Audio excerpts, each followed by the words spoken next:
Welcome to Season 4 of the Bird Joy Podcast. Your hosts, Dexter, Patterson, and Jason Hall, are back with more birds, more bird joy, and plenty of laughs along the way. Each episode brings new stories, fun conversations, and a whole flock of good vibes. We're happy you're here. We really miss the homies, and we hope you enjoy this season. You ready? Let's go. We are kicking off season 4 for our first guest of the season with an amazing person. Angela Ledyard is a photographer whose love for photography runs really deep, folks. She describes photography as her romance, a lifelong relationship rooted in curiosity, creativity, and attention. Born and raised in Cleveland, Ohio, Angela's journey began by watching her grandparents document everyday life through their cameras. That early spark grew into a career that has taken her through film photography, studio work, freelance photojournalism, and into nature, wildlife, and even aerial photography as an FAA-certified drone pilot. Angela's work spans portraits, landscapes, food, architecture, and wildlife. And as a Black woman navigating outdoor and nature spaces where representation has not always been present, she brings an essential perspective on belonging, safety, joy, and presence in the natural world. Angela, welcome to the Bird Joy Podcast. Whoa. Let's go. And he drops the mic on that intro right there. Hey, Jason and I, we take pride in these introductions. It's like a thing for us. So. Yeah. Wow. Man, you got tears in my eyes with that one. We are so happy to have you. I can second Dexter. We were talking a little bit before. Been following your work. We were just chatting earlier. We were like, man, we gotta go on one of them trips with Angela. Get down there in the rainforest a little bit, with you and Mike, and some of the other folks. So yeah, it's really cool. Thank you. I am beyond elated to be here. You guys, I have to tell you, on this last road trip that I did, man, y'all entertained me. Do you feel me? I was like, as soon as I stopped driving, I'm like, I gotta let them know that they were the entertainment on these miles. So yes. Oh man, thank you for taking us on that journey with you. So talk to us a little bit. What did photography give you as a kid that other interests did not? Satisfaction, joy, passion, love of nature, love of the outdoors, an escape. Photography, as you had mentioned, is just, I fell in love with it. The early days when I was doing, people, portraits and all of that. I mean, that was cool. Yeah, yay. But being outdoors, it's just a connection. I've always loved being outdoors. But having that ability to capture that moment and relive it, and coming later on in life and showing people, and they're like, where is that at? They're like, down the street around the corner. You need to get outside.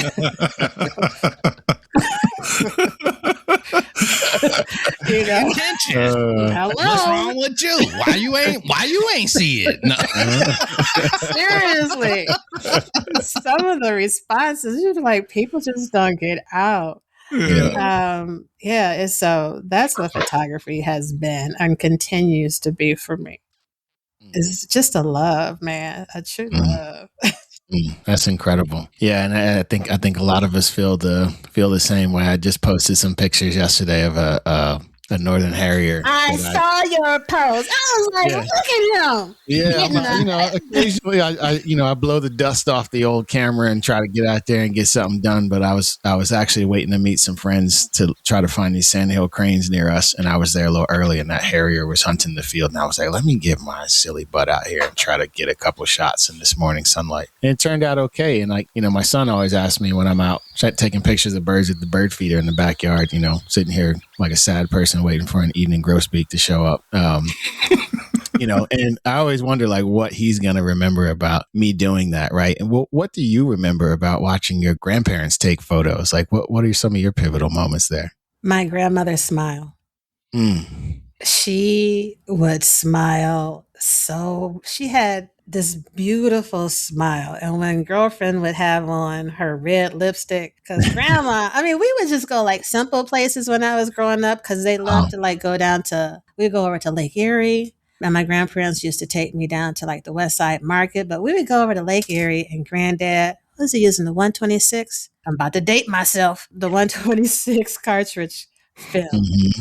And she would pose, and that is like, she just loved it. She had so many pictures of her. Grandma, at one point, she was using, one of her favorite cameras was a Polaroid. And you take that Polaroid, you gotta wait 10 seconds, and people used to kind of flick it. Like, it okay.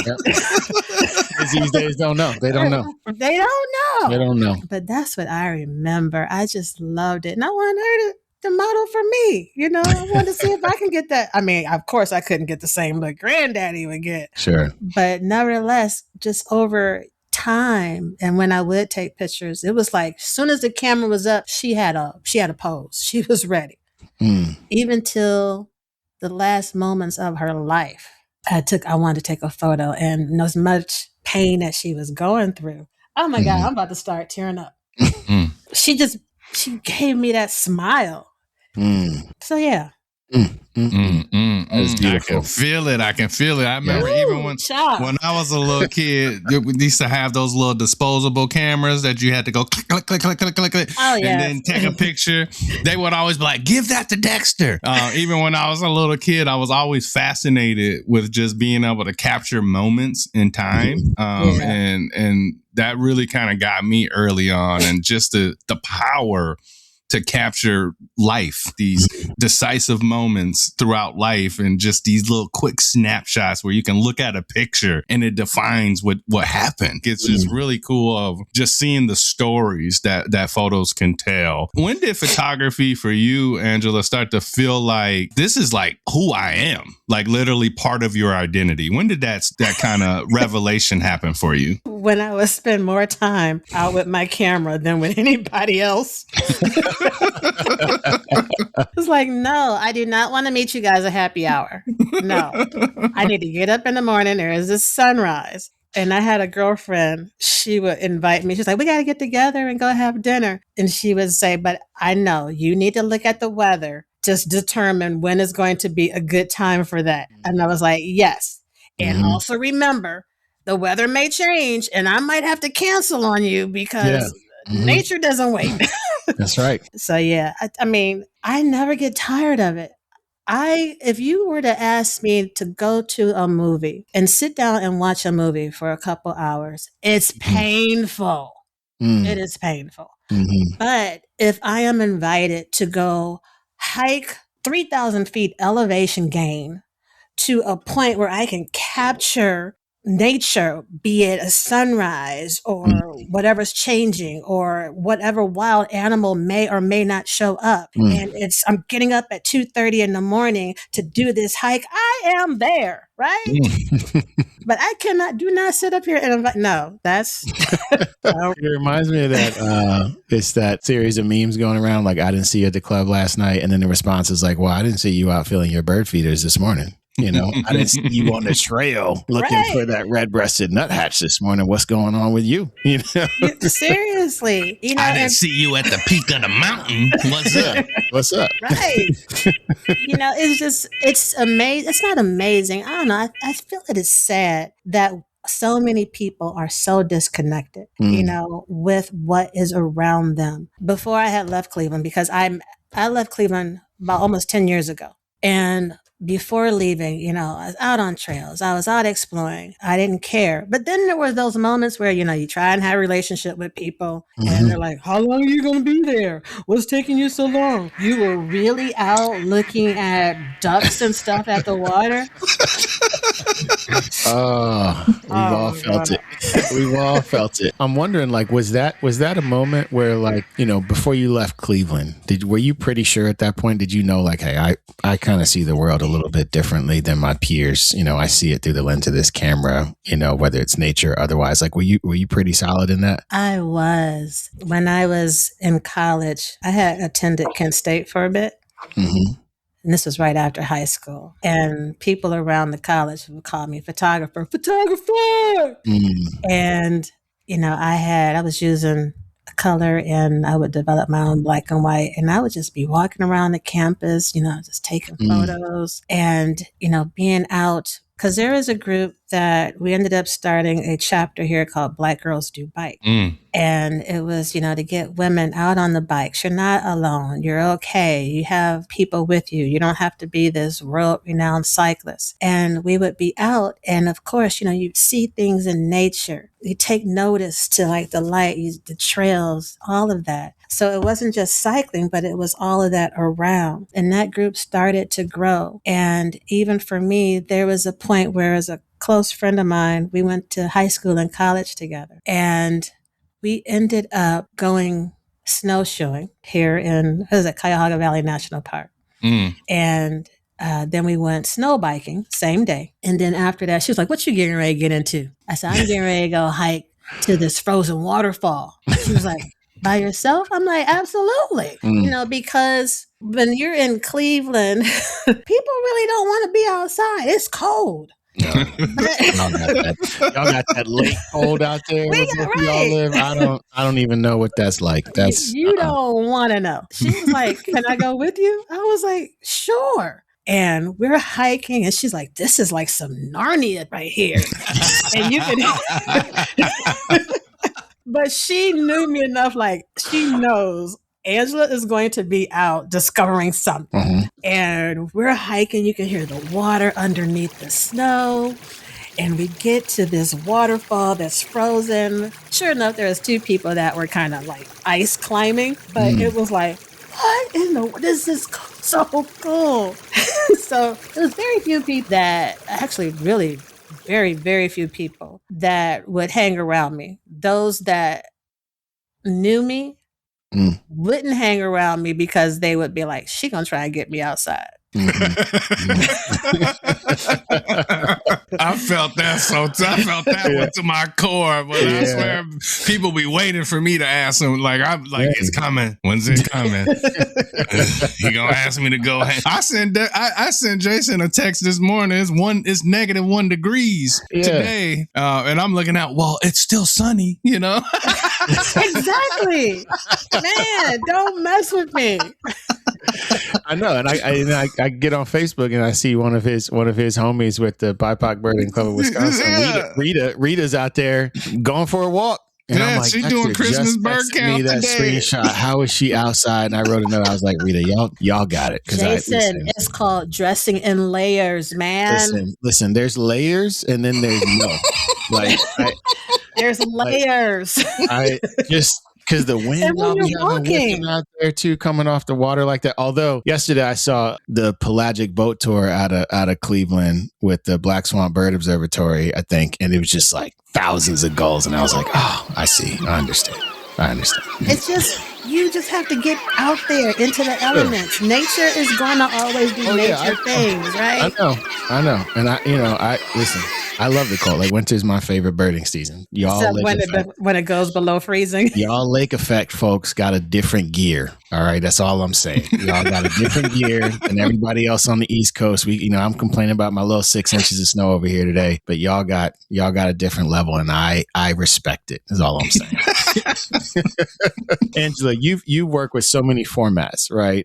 You learned your studio lighting early, all of your technical capabilities. How has a lot of that shaped your confidence just going out into these different spaces to photograph just about anything, including nature and birds? Because you have to first know your camera, understand light, and you have to be flexible enough to deal with whatever Mother Nature is going to give you. I'm not out there, of course, on the trail with studio lights. So if I see a beautiful bird and it's in shadow, I'm like, ugh.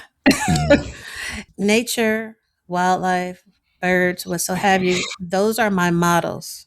Mm-hmm. How can I take what I'm seeing and have the viewer be just in love with what I'm seeing as I am? So when you're dealing with, being out there, you gotta be flexible? Would it be nice where you're like, okay, I need this Puerto Rican woodpecker. Don't move. You're looking good. You're looking good, babe. Please don't move. Just turn your head a little bit so that sunlight just hits that little pop right there in the eye. No, wildlife or nature has taught me you better get it now. Yes. And when you're getting it now, you have to be quick enough. And that's what I'm saying. You have to know your gear. So you're like, okay, let me try this setting different. Don't look at your camera to see what you're adjusting. Know your camera enough that you can adjust it without having to look at the dials. Yeah. That makes sense? Yeah. Yep. Mm-hmm. Yeah. It's like riding a bike. Like you don't look down at your brakes when you hit the brakes. Like you just know which one to hit and how hard to hit it. It's the same thing with the camera. I really love that analogy that you just made. That's good. I love it. I know you probably get these questions all the time, and I know Jason probably does as well. Or people say, well, what camera should I buy? And then I'm just like, like buying your first professional camera, that's a pretty big moment. I think you mentioned getting a Canon T90. What was that moment for you where you're like, oh, like I just spent a lot of money on this camera? What'd that feel like? Dude, buying that first big camera. I was in college. That moment was, I don't want to say overwhelming. It was really exciting because I was like, I finally got this mug. I finally got it. Oh, you can't tell me nothing. Did you hear me? Nothing. I was doing more people and weddings at that time than I was with nature because I had a zoom lens, but it was like, I got this T90, man. I had a person, I was on a ferry coming from Alaska heading to Washington. And I had my camera out on the table because I just wanted, just in case things happen. And there was this gentleman that was kind of sitting at the table across from me. And he said, that's a nice camera you have there. And I was like, thank you. Y'all know I don't have no sense. If y'all didn't know, y'all knowing now. I love this so much. And he said, he's interested in buying a camera. He wants to, do some wildlife photography. And what camera do I suggest? And I said to him, what kind of mobile phone do you have? And he kind of looked like, why are you asking me about a mobile phone? I'm asking you about this type of camera. And so he said he has an iPhone. So I said, do you mind if I take a look at your iPhone for a second? And he was like, no, go ahead. So I ended up showing him features on his iPhone that he had no idea he had, whether it's the zoom feature, whether it's macro, all these different things. And I said, before I would suggest getting one of these, best camera you can use is one you have now. So learn the camera features you have on your phone, where that way you can learn composition, lighting. And he just sat there and he was like, my wife would love you right now. Just save thousands of dollars. Yeah, right. And he ended up telling his wife about our conversation because I saw them later. He's like, yeah, she's the one who was talking about, he's like, this right here. Like, she was probably like, thank you. Right. Yeah, I always tell people, I said, the camera is just a tool, and eventually like you may get the most out of a tool and realize that you need a new tool. And it doesn't matter at a certain price point, they're pretty much the same and all. So I told him, I said, if it's for birds, get something with a good zoom. Like if you're worried about birds, I said, you're gonna need some zoom. So if you're first starting out, get a point and shoot camera with a really nice zoom. These cameras are really nice these days, and go from there, and then take your time. Don't jump out there. Jason will tell you he did it when he was a new bird. You jumped out there? Yeah. I went straight out there. I listen. I didn't know what I was doing. I had to backtrack and learn how to use it first. And then when I wanted to even jump higher and like go get a 500-600 millimeter lens, I learned my lesson. So I didn't go spend $12,000 on that one. I spent $1,000 on a used f4 500 millimeter. and that John is heavy. I got to go to Planet Fitness and do my curls just so That is the workout. It's heavy, but I took that bad boy to India this year. I'm taking it again next year. It works just fine. And I'm learning so many things that maybe one day, if I have the privilege of then dropping a whole bunch of money on something different, I can do that. But it's a great lesson, right? And I'm wondering, like, you got your T90, you learned all the rules, you knew what you were going to do. When did you start breaking the rules? When did you start breaking your lighting rules and breaking this? And oh my gosh, rules can always be broken. Talk about your experiences being a little bit of a rebel with some of that, Rules can always be broken. You have the rules rules are like a baseline for people just getting started. And the more that you are out and the more that you do, the more you'll be like, I don't care about the rule of thirds right now. This is what attracts my eye. That's right. Right. I don't care about if the subject is backlit and it's more in shadow, but the sunlight or whichever the light is highlighting the feathers or the fur. That's attracting my eye. So that's when, at least for me, when you can break the rules because you've learned the basis. You've learned, like we were talking about a bicycle. You've learned, okay, I can pedal this way. The brakes are up here or the brakes are down here in the pedal. You've learned that. So if you want to sit up here and you're on that bike and you're going down a steep hill, you know enough on how to stop because you're not going to stop too abruptly or you flip over the handlebars.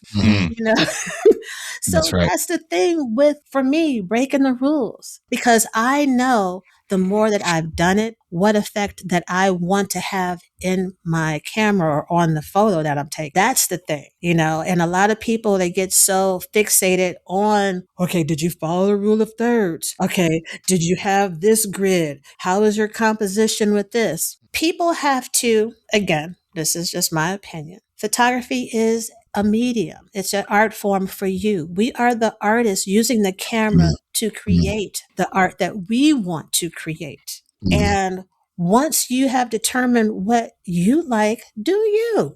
Do you. I love it. Trust your eye, folks. Trust your eye. There's a famous photographer that I really love his work, Henry Cartier-Bresson. And he always used to say, it's a good photo when you say yes. So when you snap something, you see something in your head, you like, yes, that's the moment, right? Like, so trust yourself, trust your eye. I love that so much. You were talking a little bit about layers earlier and how you'll go out in the winter, even if it's cold, chasing a frozen waterfall, but showing up as a Black woman in nature also has layers, right? When did you first become aware that being a Black woman in these nature spaces came with some extra layers? Here's the thing with me. I didn't care. I was not a person. I've never been out looking for someone to approve my presence. You hear what I'm saying? When I get up in the morning, I'm like, I'm getting ready to go out here and I'm going to sit. I am going to wait to see what this snowy owl is going to do or if it's going to be there. I don't care if it's 100 other people there and I'm the only one that is the Black woman that's there. I don't care. Being on the trail, I don't look at people and expect for them to smile like as if that's them giving me approval of my presence. I don't care. I'm out in nature, being a woman, period. There comes the safety issue. That's the thing that I pay attention to. I'm not out here looking for someone to approve my racial presence. But I always, being a woman, you got to make sure that you are observant of your surrounding because, like I said, it's safety. Yeah. I've been on the road and I had where I'm like looking in the rearview mirror. I'm like, man, that car's been behind me for a minute. That's right. And I'm observant. And I ended up turning to, where did I turn into? I think I turned into a store or something. And then the car kept going. When I've been out and if I see a group of men, I don't care what their races are, but if I'm like, and I got a big old camera on my chest, I have my tripod. My tripod weighs about 6 pounds. And when I'm carrying it, depending upon where I'm at, I will carry it like it's a baseball bat. True. You know, True. so Yep. for me, those layers, it's more about safety than it is being acceptance of my presence being a Black woman. Love it. That's That makes- empowering too. Yeah. And it's I think a lot of us can relate as being Black or brown folks, right? But it takes it to an extra layer as a Black woman, right? I know there's different things there that probably Dexter and I will never know or never truly understand, right? And you are so joyful, I will say, right? Like you and I know I've seen some of your social media and seen you get out there and be doing stuff. Have you ever felt like in those moments, like you felt visible in ways that did affect your comfort or safety, like either positively or negatively? I guess this can be a positive and a negative. I was at Mount Rainier it was a while ago. And I was chasing a Stellar's Jay. This was like my nemesis bird, right? Oh, that's a good one too. Oh, I was so upset when this happened. So my homie, my girlfriend that we went to high school together and college together, she was with me. And she knew that I was chasing this bird. So we had got out the trail. The Stellar's Jay was there. I had my big zoom lens on, held the camera up. We're the only two Black women. And as soon as I locked in on the bird, this lady screams out, "That's a mighty big camera you have! What are you taking a picture of?" Oh. I'm angry right now just listening to this story. I was just locked focus in. And I was at a level where I was kind of low because the bird was kind of up. And I was like kind of eye level. Oh, you had it lined up. And I was like, okay, I do get a lot of attention because it's not common to see a Black woman out with especially with a big lens. When I have that big lens on me, I get so much freaking attention. When I just have like one of like maybe the 24 to 105 on, nobody saying nothing. Nothing. Yep. So I took this one of two ways. Either the lady was really like, "Oh my God, excited. She doesn't see a Black woman out here taking, having a lens and taking photos," or she deliberately made me miss that bird. So that part of me tries to look at the positive. She was excited to see me and working out here, Yeah.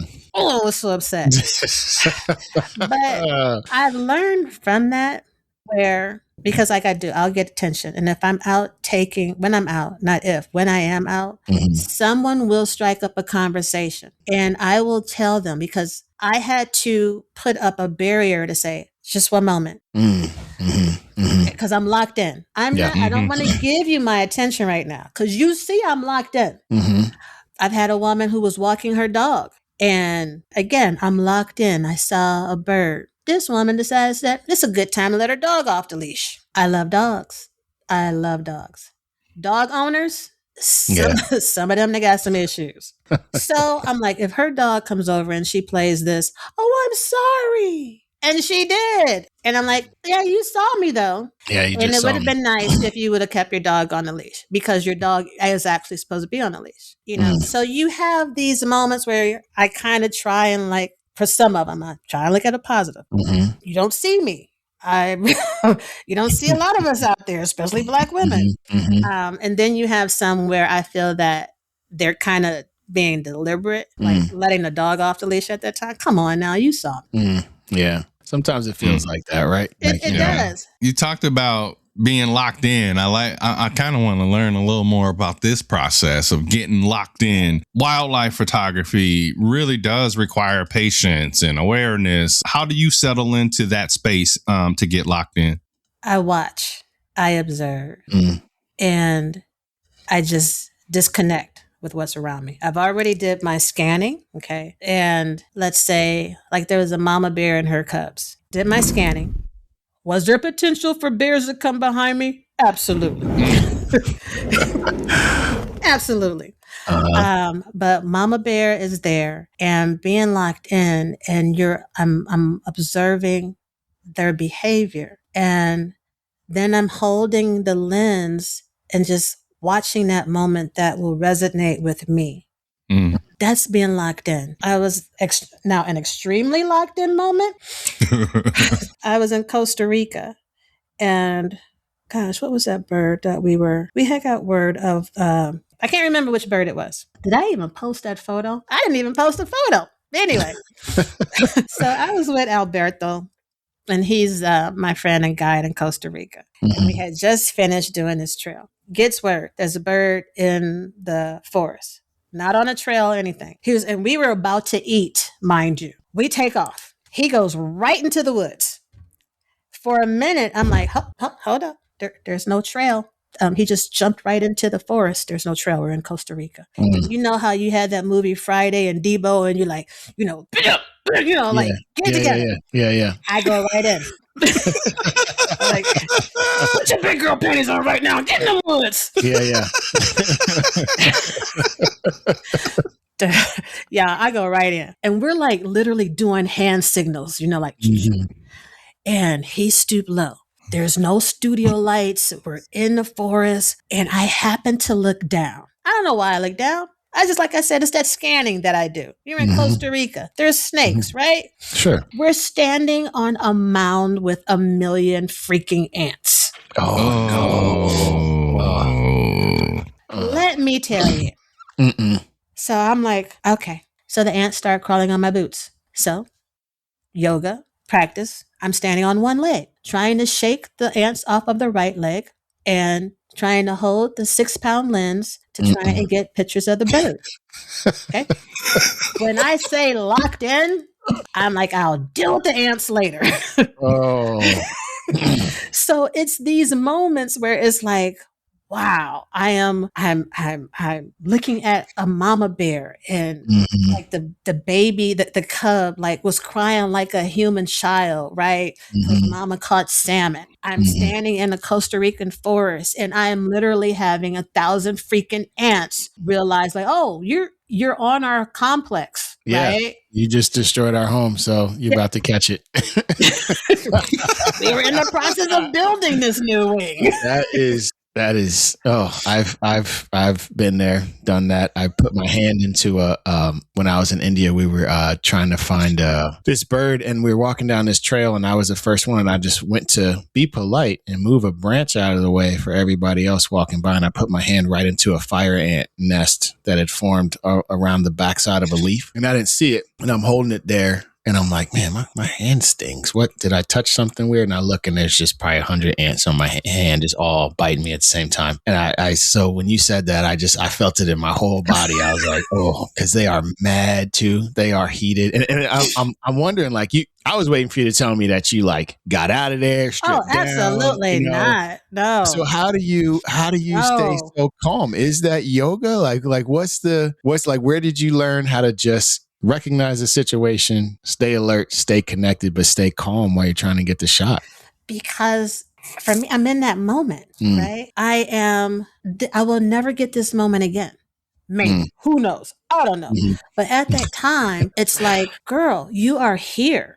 Watch this, because you don't know if you'll get this again. The ants, here's another thing. You're not going to die from the ants. They didn't consume you. I was smart enough, of course, to have on the boots where the socks came over the leggings. Alberto, however, he had on pants, so the ants went up his pants leg. I think a lot of people, especially a lot of women, a lot more Black women that I've encountered, I'll say that, are scared of nature, but you have to learn. Did I know what type of ants those were? Absolutely not. Did I know that they were probably pissed off? Sure. But I knew what I had on. Okay. They could not get to my skin unless if they made it up to my neck, then okay, that would have been a different story. But when I'm locked in, I am like there for that moment. Have I been in situations where snakes? Yes.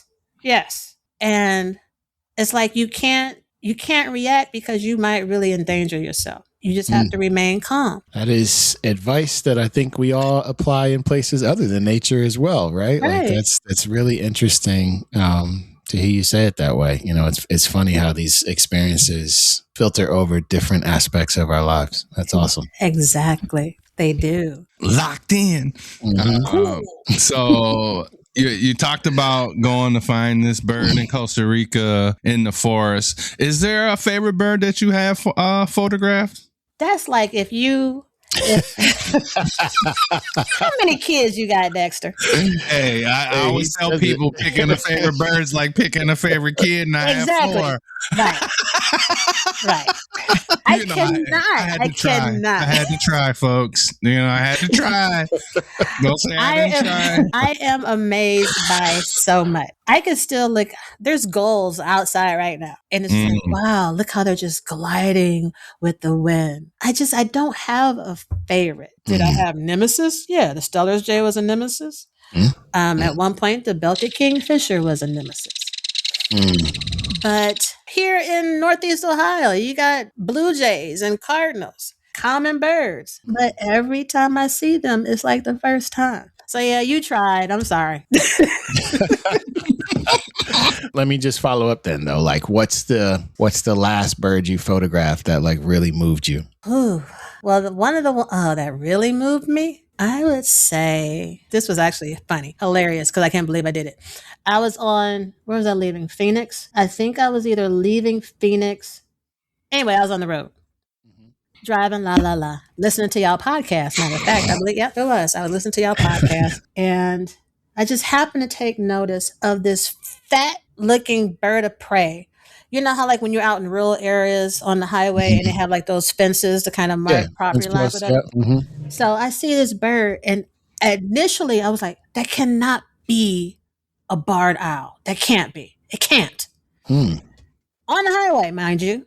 So I decide on the highway, I'm going to pull over into the shoulder. On the highway. And it's not like you can stop abruptly because you're doing 70 miles per hour, a little bit more, whatever. So I'm probably about a half mile down the road from where this bird of prey is. And I'm like, it can't be. It really cannot be an owl. It has to be a hawk. I don't know. Could it be? I decide I'm going to grab my camera and I'm going to walk my tail along the shoulder on the highway so that I can go see what this bird is.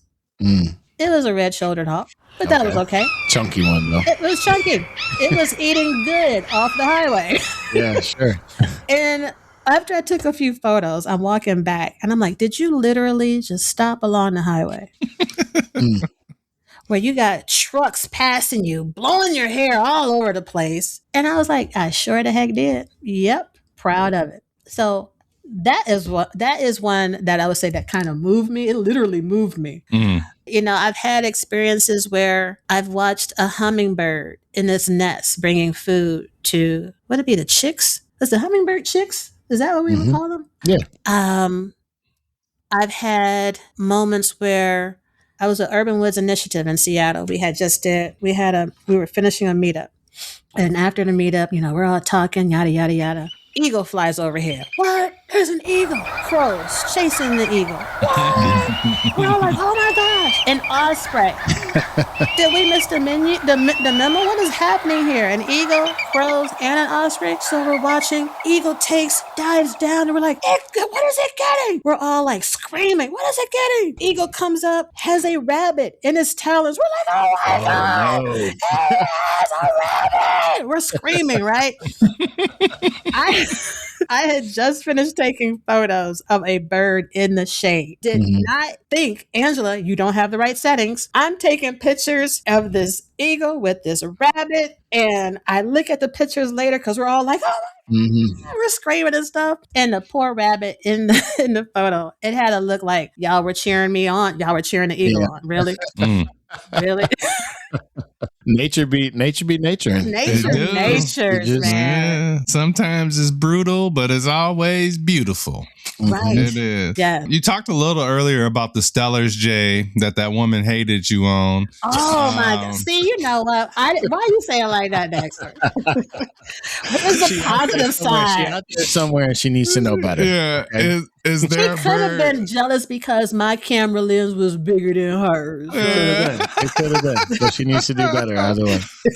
Is there a bird like the Stellar's jay that you're still hoping to photograph? There are a bunch of birds I'm hoping to photograph. When I was where was I? It's been a She year. be out here. Angela be out here, folks. If y'all don't know, she traveling all over the place. It's so like, this is crazy. You're just, I'm in Alaska, Washington, Cleveland, Phoenix, Costa Rica. She just dropped in like the soft flexes, right? Not y'all talking about the soft flexes. On an anthill in Costa Rica. Look, people, get out, live life. That's this whole thing. Get out, live life. But it all depends on where I'm. Let's start here in Northeast Ohio. What do I want to see? I know screech owl, eastern screech owl. That's a good one. That's the bird I've been trying to see. And you got different morphs. Yeah, I like it. Yeah. I've hit the trail, one of the trails here a couple of times where someone had noted that they had saw this eastern screech owl. Nope, that screech owl was like, I see your camera. No. Sure. Did you have the roosting hole that it was in, or are you still looking for it? There was so many freaking different holes. It's tough. I'm trying to find the right one that's pointed towards the sun in the afternoon, so it's going to get up there and get warm. But when you got it, you'll find it. I'll just sit here and wait patiently and wait for it to show up on Instagram. But it's funny that whole part of being out there and kind of chasing a bird or wishing for a bird or walking by a space and being like, what would be nice in this scene, would be perfect. An eastern screech owl was sitting in that hole, but they're never there when you need them to be. But you still, after those kind of experiences, find yourself feeling great. At least I do, right? And so, how does that work for you?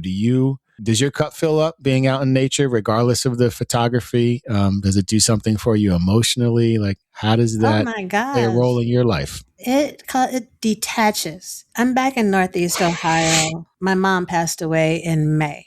Sorry to hear parents, that. Thank you. My parents would have been married 61 years.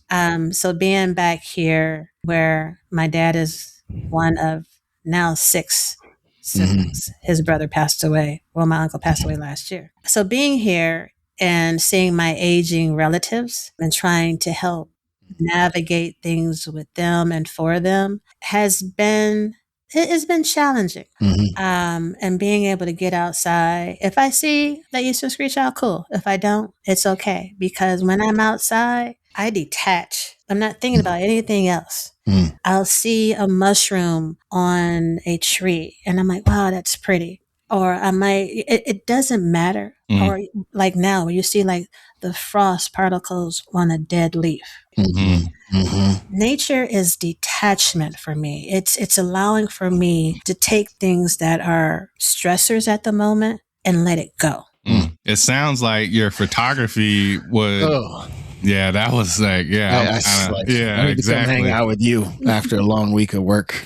That was amazing. I know, and I'm just thinking about, you mentioned, and once again, sorry for your loss with losing your mother, and it sounds like that your photography helps get you through things like that, right? It does. It helped you get through difficult situations. Photography has been that for me for so many years.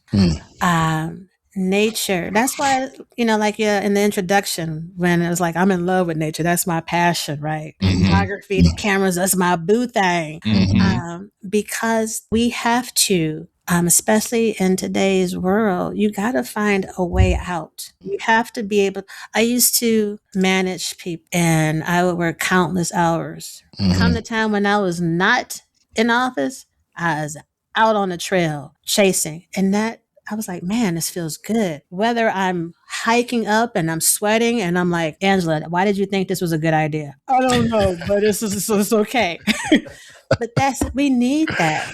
You know? You need to allow yourselves to reconnect because we've been so programmed with this industrialized nation, right? Being in the office, sitting in a chair. Get home by sitting in your car, right? And then you're home and you're sitting down and you're eating. Where are you reconnecting? Sure. Yeah, listen, you don't have to explain it to us too, right? I think we both have talked about this before about how that helps in the most difficult of times, and it's something that I hope our listeners are really tuned into, right? To make sure that they know that, we talk about access to nature for Black and brown folks and different aspects of how we do that with different guests. And but very rarely, the kids. Yeah, right. And but Yes. very rarely do we talk about how that is a tool for the rest of your life to process joy, sadness, grief, anger. And it's such a gift too, right? When you have it and you see somebody else struggling, that's probably why all of our friends don't want to hang around, because we'd be like, let's go for a hike, let's go outside. You know, we try to make you happy, or give you some peace. And I'm wondering if, just to kind of switch gears here a little bit, like the bird photography is one thing, right? There's this calm, intimate, traipsing through the woods, standing on anthills, right? And then there's this. Wait, how are you going to put standing on anthills in the same sentence with calm? No, that's because you did it on one leg. So, whatever birds you were taking pictures of, please tag me in it when you post it so I can share that. Now you have this perspective from the drone and this new creativity of seeing that, you know, quote unquote bird's eye view. How did that unlock some of your creativity? Because that's a totally different perspective. Oh my gosh. I've been droning since 2017. Wow. And when I first put that drone in the air, I was like, I'm in trouble. I will never be at home.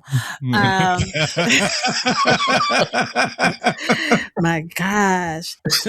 It's like, to have that drone or that bird's eye view and capture scenes where you're just like, wow, I would have never known that was there, or I would never have seen it from this perspective. It was just like a whole nother, like, I'm thoroughly in love. One thing I don't do with the drone, I don't use that to chase wildlife. Sure. And you have people who will kind of disrespect rules. And I think that's why it's important for people to do their research, get certified, or you know, do the recreational certification. Being able to just have that view and get that perspective. And then you have to also reprogram your brain, because you're not on the ground taking photos. That would make me dizzy. No, I would not. I'm just going to pass out on the sidewalk. Right? You'd be like, oh, I did not know there was a river right there. Yeah, no. It could have been an American Dipper back there all this time, and I wouldn't have known. Yeah, it's just, yes. You just have to reprogram and determine what it is about, again, going back to this being another medium of choice to create your art, right? Because you can't think drone-wise the same way you think when you're on the ground using your camera. Sure. I love it. I love it. All right, Angela, we're coming to the end of our time together. We got a little lightning round. Really quick here for you. You know what these are. I do, man. Yes, you need that. You need that horn. I need it. These were cracking me up. These were cracking me up on the car. Go ahead. I think I'm ready? I think so. Sunrise or sunset shooting? Sunrise. All right. Telephoto or wide angle lens? Telephoto. Got it. There you go. Plan? Y'all mean. This is mean. Plan, shoot, or wandering? Wandering. Okay. Last one. One word only. I quit. I quit. Only for how photography makes you feel. Passionate. Love it. That was one of my favorite lightning rounds. All right. That was hard. Telephoto. Yeah. It's like sunrise or sunset. And a favorite bird, right? Yeah. Right. It's one of those. Yeah. Who came up with these questions? We're going to have a talk later. Angela, you briefly talked about this earlier about, you know, a lot of black women say, oh, I don't go outside, or black people in general. We don't do cold. We don't go outside. We don't hike. We don't bike. We don't do none of that. What would you say to a black woman out there who's thinking about nature, but hesitant to enter an outdoor space? It's funny that you asked this question. I have said, and I've even done a Facebook post on this, be your ancestors' wildest dream. Our ancestors were not sitting up in the house watching TV. They were out growing. They had a garden. They were out exploring land. They were out, even during slavery, going out trying to escape from plantations, using the moonlight, all of that. It's all nature. Be your ancestors' wildest dream. Make a difference. Get your behind outside. I love that. I love that so much. Yeah, it's so good. This was such a great interview, and it's I know you're at home taking care of family right now, and I text Dexter all the time when he's out on the road doing stuff now on his book tour and everything, and I just just try to Dexter, hands up on the book tour, man. Right? Thank you.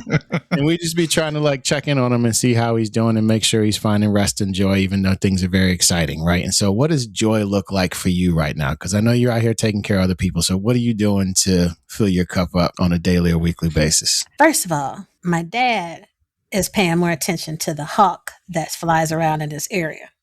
Hey, got him.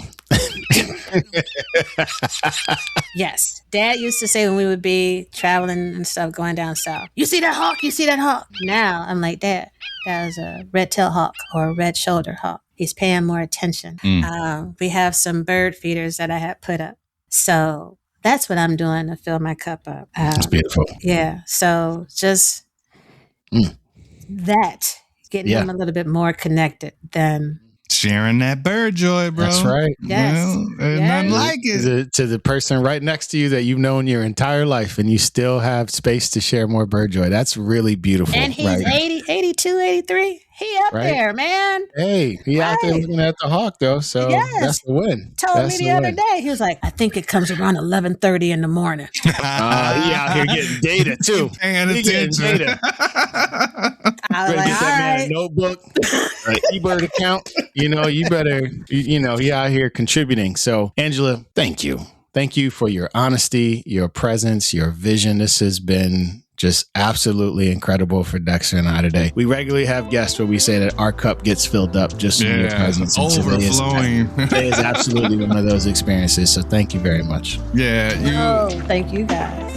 You reminded us today and all of our listeners that you don't owe anybody nothing, that, reclaiming space in nature is for you, right? It's for you, and you don't owe an explanation for it. It's an act of creativity, it's an act of courage, but also this act of care. This has been fantastic. Thank you for giving us your time and sharing your fantastic stories with all of our listeners today. Thank you. Thank you guys for inviting me.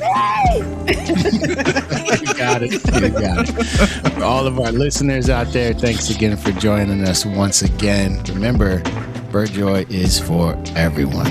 Even you. Right there. Love it. Peace, y'all. See y'all later.